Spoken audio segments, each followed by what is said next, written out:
Obras de arte sagradas podem ser muito mais do que simples imagens bonitas ou pedras antigas. Elas podem funcionar como portas. Portas que nos conduzem diretamente para uma fé viva, que há séculos não é apenas narrada, mas praticada. É exatamente isso que acontece com as igrejas escavadas na rocha, no norte da Etiópia, pertencentes à tradição da Igreja Ortodoxa Etíope Tewahedo. E como o vento, a chuva e o próprio tempo continuam desgastando esse local sagrado, especialistas do governo etíope, após longos estudos de viabilidade, decidiram, junto com a Organização das Nações Unidas para a Educação, a Ciência e a Cultura, que essas igrejas precisam de proteção. Um único e gigantesco teto, como um imenso baldaquino, foi projetado para que a arte, as orações e a história, sob ele, possam continuar respirando. Antes de irmos mais fundo, se você gosta de histórias que misturam fé, mistério e fatos históricos reais, já deixa o seu like no vídeo, se inscreve no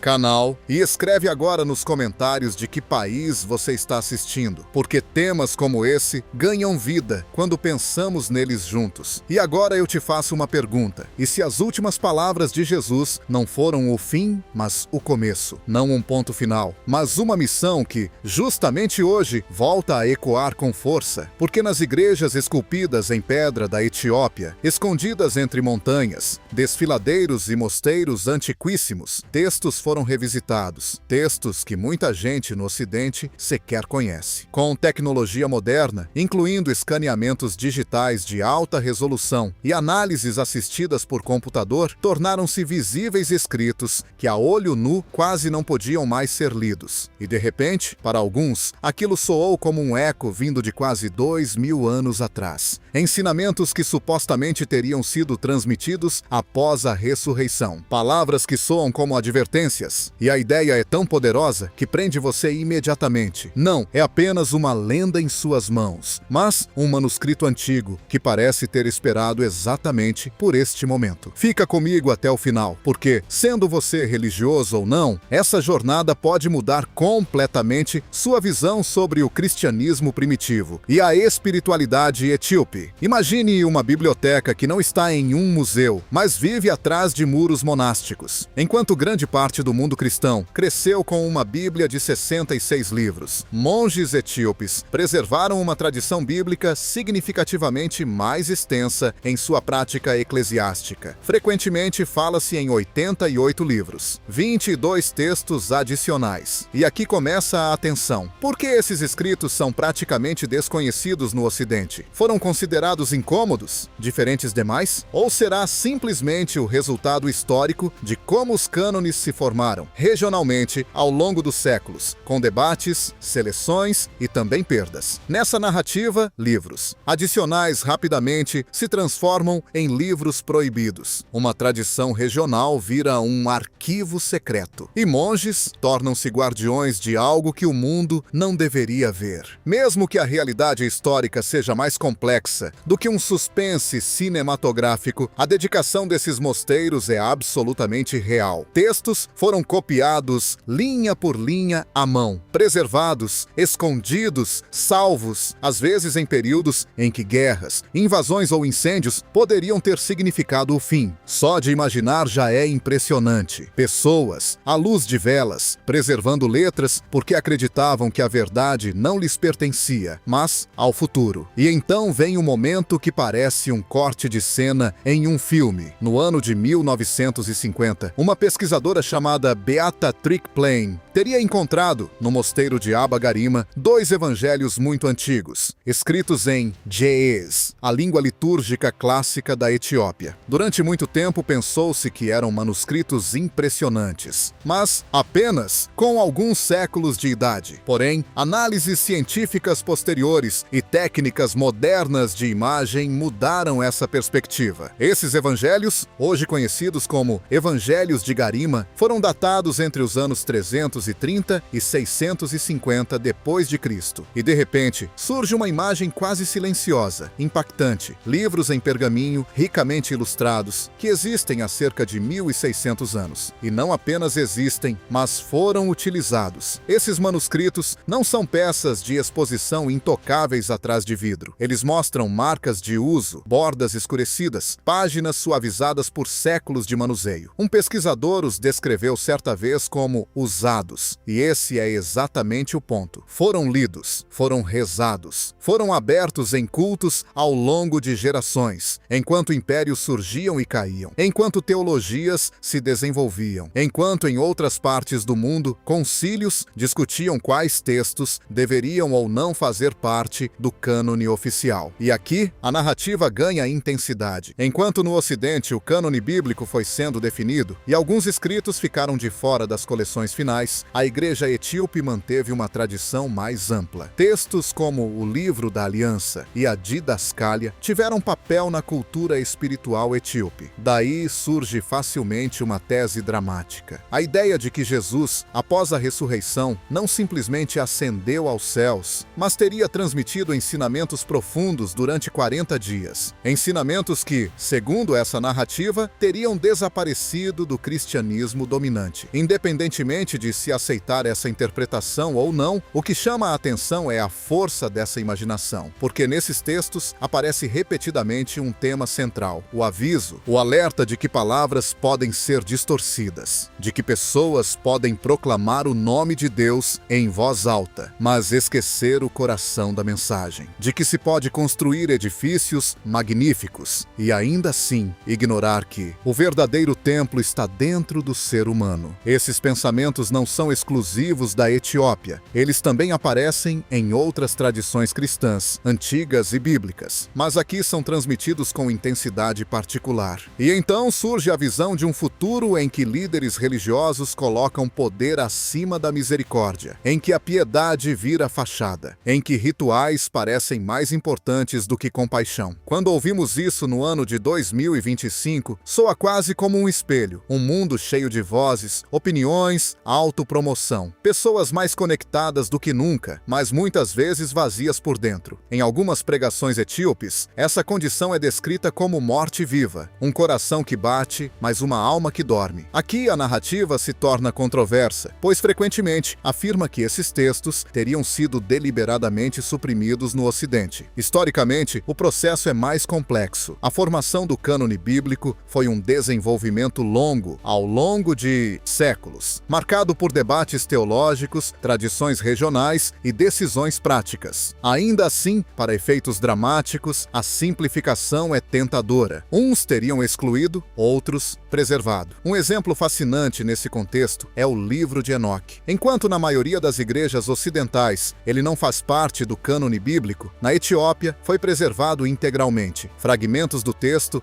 apareceram no século XX entre os manuscritos do Mar Morto, demonstrando que ele era conhecido em círculos judaicos antigos. Mas a versão completa foi mantida principalmente graças à tradição etíope. Quando o viajante escocês James Bruce levou manuscritos do Livro de Enoque para a Europa no século XVIII, causou grande repercussão. E quando, em 1821, surgiu uma tradução em inglês, o interesse foi enorme. O Livro de Enoque fala sobre anjos caídos, sobre os nefilins, sobre ordens cósmicas e visões de julgamento. A Epístola de Judas, no Novo Testamento, inclusive faz referência a ele. Mesmo assim, o texto não foi reconhecido como canônico na maioria das tradições ocidentais. Na Etiópia, porém, influenciou profundamente a visão espiritual ao longo dos séculos. Esses escritos tratam da vida e da morte com imagens poéticas e ao mesmo tempo poderosas. A morte como troca de vestes antigas, a alma como luz que retorna à sua origem. O maior medo não seria morrer, mas viver sem despertar espiritual. Cada pensamento, cada sentimento teria peso. Tudo puxaria a alma em direção à luz ou à sombra. A oração é entendida não apenas como palavras faladas, mas como postura de todo o corpo. Respiração, movimento, silêncio em harmonia. E em algumas tradições apocalípticas aparecem imagens de contrastes, luz e trevas, verdade e engano. Às vezes de forma tão intensa que parece um conflito entre dois princípios de criação. Essas ideias lembram correntes cristãs antigas e até influências gnósticas, embora a ortodoxia etíope esteja firmemente enraizada em sua própria teologia. E então surge a grande pergunta: por que justamente a Etiópia conseguiu preservar essa diversidade? A resposta nos leva às montanhas, a cerca de 2.300 metros de altitude, onde se encontram 11 igrejas completamente esculpidas na rocha. No século XII, o rei Lalibela mandou criar uma espécie de Nova Jerusalém, numa época em que as peregrinações à Terra Santa estavam dificultadas. Em vez de construir para cima,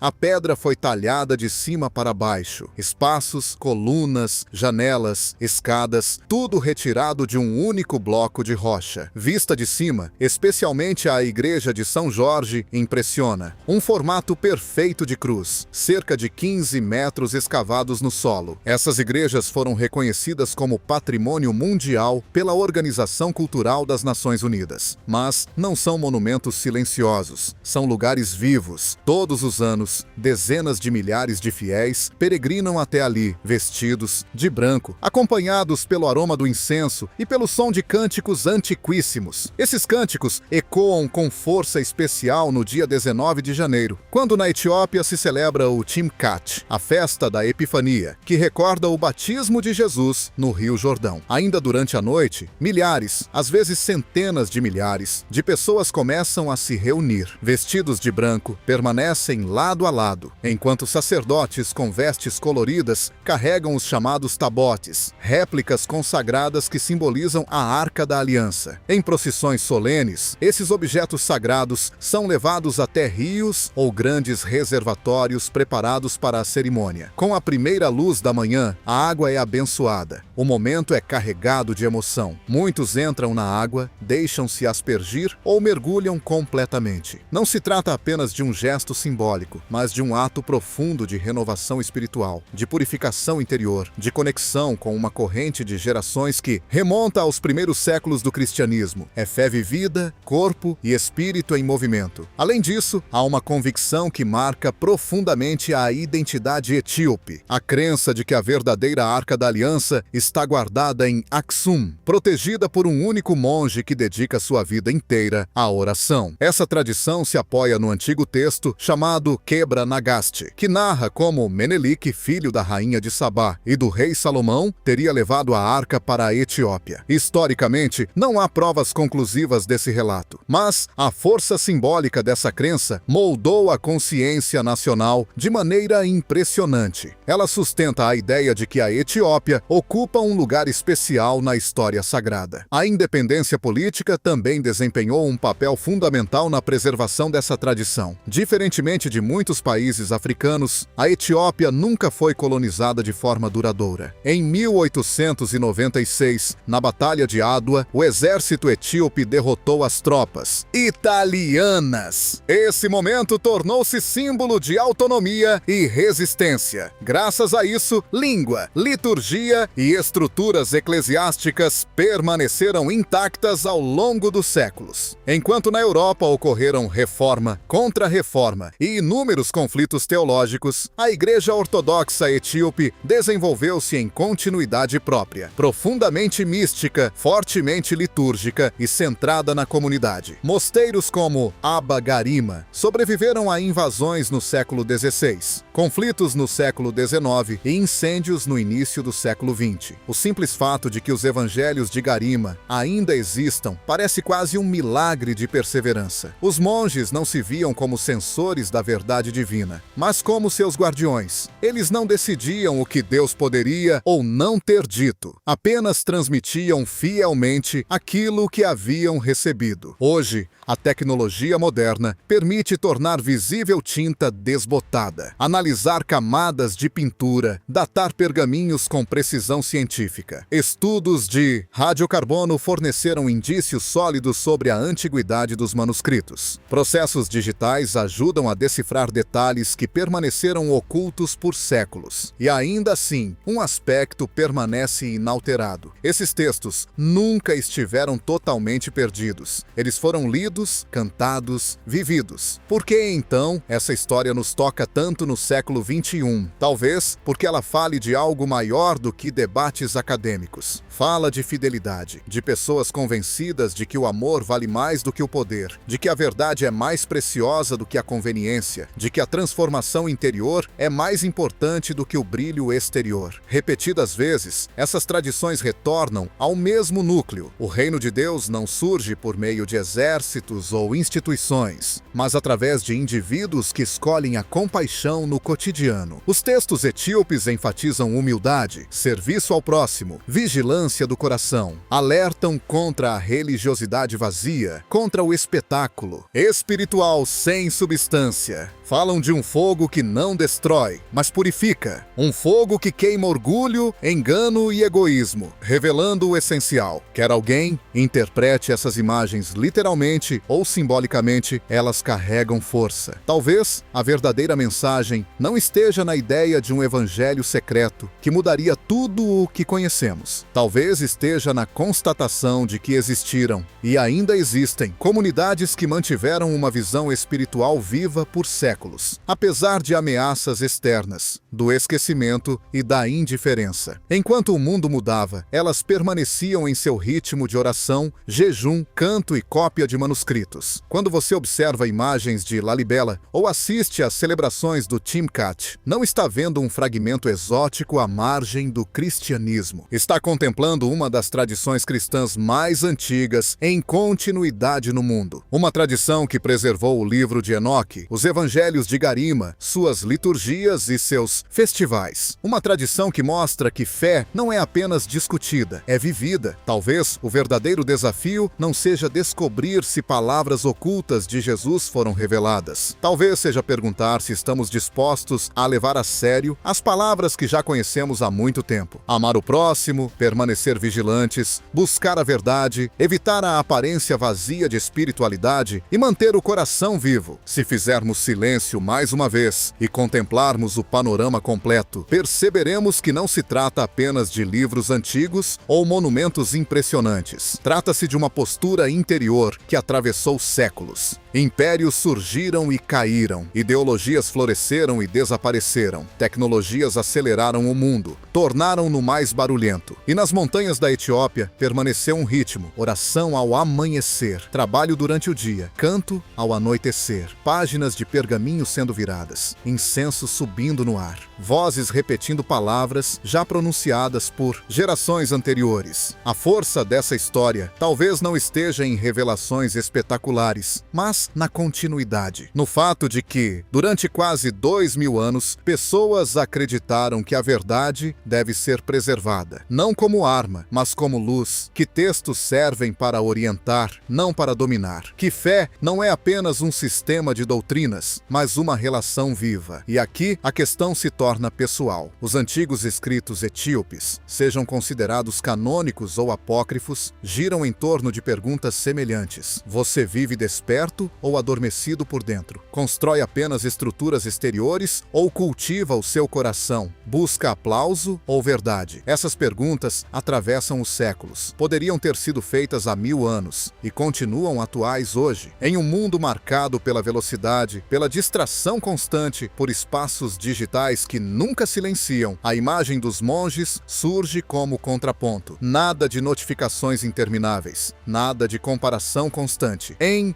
vez disso, silêncio, repetição, profundidade. Talvez esse seja o verdadeiro tesouro preservado pela Etiópia. Não um evangelho escondido, mas uma disciplina espiritual. Os evangelhos de Garima simbolizam isso. São antigos, sim, valiosos, sem dúvida. Mas seu maior valor não está no sensacional, e sim no constante. Mostram que a escritura permanece viva quando é lida, que a tradição não se torna poeira quando é praticada, que a fé não se rompe quando está enraizada. Também as igrejas esculpidas em rocha carregam essa mensagem em pedra. Elas não foram construídas pedra sobre pedra, mas liberadas do interior do rochedo. Talvez seja uma metáfora poderosa. O sagrado não é algo que se acrescenta por fora, é algo que se revela de dentro, como uma igreja no interior da montanha, como luz no coração, como uma alma despertada. E quando pensamos novamente no Timkat, na água abençoada ao amanhecer, nas vestes brancas refletindo surgindo a primeira luz do dia, vemos esperança. Viva! A esperança de que renovação é possível, que purificação não é apenas ritual, mas decisão interior, que a história não está apenas atrás de nós, mas também nos sustenta. Talvez essa seja a mensagem que deseja ser ouvida hoje. Espiritualidade não precisa ser barulhenta para ser poderosa. A verdade não desaparece apenas porque não ocupa o centro das atenções. O amor é mais forte do que o controle. A humildade perdura mais do que a dominação. A história da Etiópia mostra que identidade cultural e espiritual podem sobreviver sob pressão, que independência não é apenas política, mas também interior, que uma comunidade pode preservar suas convicções sem impô-las agressivamente. Em tempos como os nossos, isso é uma perspectiva notável. E agora surge talvez a pergunta mais importante: o que fazemos com tudo isso? Podemos arquivar essa história como um capítulo fascinante da história da igreja, ou podemos vê-la como um convite a cavar mais fundo, não apenas em manuscritos antigos, mas em nós mesmos. Um convite a distinguir entre forma externa e essência interior. Um convite a permanecer despertos. Porque seja na Etiópia, na Europa, na América ou em qualquer outro lugar, o desafio permanece o mesmo. Não apenas falar sobre fé, mas vivê-la. Não apenas defender estruturas, mas praticar compaixão. Não apenas conservar tradição, mas compreender o seu coração. Talvez a verdadeira revolução que essa tradição milenar encarna seja silenciosa. Não uma revelação dramática, não uma ruptura espetacular, mas um lembrete constante de que a luz de que tantos textos falam começa dentro de cada um. E assim, o círculo se fecha, das igrejas escavadas sob seu grande teto protetor, passando pelos antigos manuscritos em Geese, até as celebrações contemporâneas do Timkat, uma linha que atravessa quase 2000 anos. Uma história de preservação, dedicação e esperança. Quando reunimos todas essas imagens, os grandes tetos protegendo as igrejas escavadas na rocha, as páginas de pergaminho com mais de 1600 anos, as procissões ao amanhecer com cânticos ancestrais, percebemos que não se trata apenas de um capítulo curioso da história religiosa. Trata-se de uma tensão permanente entre passado e presente, entre conservar e renovar, entre forma externa e fogo interior. Cada geração recebe um legado, e cada geração precisa decidir o que fará com ele. Vamos tratar esse legado como peça de museu, seguro, catalogado, mas distante, ou como uma semente viva que só cresce quando encontra solo em nosso próprio coração. A tradição etíope oferece uma resposta possível. Não buscar perfeição nem poder, mas fidelidade. Não correr atrás do sensacional, mas permanecer constante. Não depender de aplausos, mas de convicção. A ideia de que, nas montanhas da África Oriental, palavras sobreviveram durante quase 2000 anos tem algo profundamente humano. Talvez porque todos nós desejemos algo que permaneça. Em um mundo onde tendências mudam semanalmente, onde opiniões surgem e desaparecem no ritmo das redes sociais, continuidade parece quase um milagre. E é exatamente isso que essa história representa. Continuidade. Mas ela também nos confronta, porque é fácil se encantar com a estética, com igrejas talhadas em pedra, com manuscritos em uma língua antiga, com relatos sobre a Arca da Aliança. Mais difícil é permitir que a pergunta central nos alcance: como estamos vivendo? Estamos despertos? Ou apenas reagindo ao fluxo constante de estímulos? Estamos construindo apenas estruturas externas, carreira, imagem, reputação, ou também cultivando o nosso interior? Os textos antigos, sejam da Etiópia ou de outras tradições do cristianismo primitivo, sempre retornam ao mesmo núcleo. O reino de Deus começa dentro. Não nasce da força militar, não depende de edifícios grandiosos, não se sustenta por discursos inflamados. Ele começa em decisões silenciosas, ser verdadeiro hoje, agir com compaixão hoje, permanecer íntegro hoje. Talvez seja por isso que essa história toca tantas pessoas no nosso tempo. porque ela fala de uma fome interior que muitas vezes não sabemos nomear. Fome de significado, de autenticidade, de uma fé, ou, para alguns, de uma espiritualidade que vá além de rótulos culturais. Curiosamente, enquanto a tecnologia moderna permite tornar visíveis tintas quase apagadas em pergaminhos antigos, surge uma pergunta quase simbólica. Quem torna novamente legível o que está escrito dentro de nós? Se luz especial e softwares avançados podem revelar palavras escondidas por séculos, não precisamos também de uma nova luz para enxergar nossos próprios pensamentos, motivações e medos. Os monges etíopes não tinham inteligência artificial, mas tinham disciplina, constância e silêncio. Virtudes que, no contexto atual, soam quase radicais. Paciência em um mundo acelerado, profundidade em uma cultura superficial, fidelidade em uma sociedade que muda constantemente de direção. Talvez a maior descoberta não esteja em encontrar um evangelho secreto, mas em redescobrir o essencial: amar o próximo, buscar a verdade, permanecer vigilante, não se deixar seduzir por aparência vazia, construir não apenas monumentos exteriores, mas caráter interior. A história da Etiópia mostra que fé pode sobreviver, apesar da pressão, do isolamento, das transformações globais. Mostra que identidade espiritual não precisa desaparecer no ruído do mundo moderno. Mostra que perseverança pode ser mais poderosa do que esquecimento. E agora, tudo converge para uma última pergunta: o que faremos com essa história? Ela pode permanecer como um documentário fascinante em nossa memória, ou pode se tornar um impulso, um convite a refletir mais profundamente, a viver com mais coerência, a acreditar com mais consciência. Talvez a verdadeira descoberta não esteja escondida em um arquivo monástico, mas no momento em que decidimos não permanecer naquilo que alguns textos chamam de morte viva, um coração que bate, mas uma alma que dorme. Talvez despertar seja o verdadeiro milagre. Se você chegou até aqui, obrigado por caminhar por essa jornada. Escreva nos comentários qual parte mais tocou você. Foi a perseverança dos monges? A força simbólica das igrejas talhadas na rocha? A celebração vibrante do Timkat? Ou a ideia de que o verdadeiro templo está dentro de cada um? Continue curioso, continue crítico, continue aberto e, acima de tudo, continue desperto.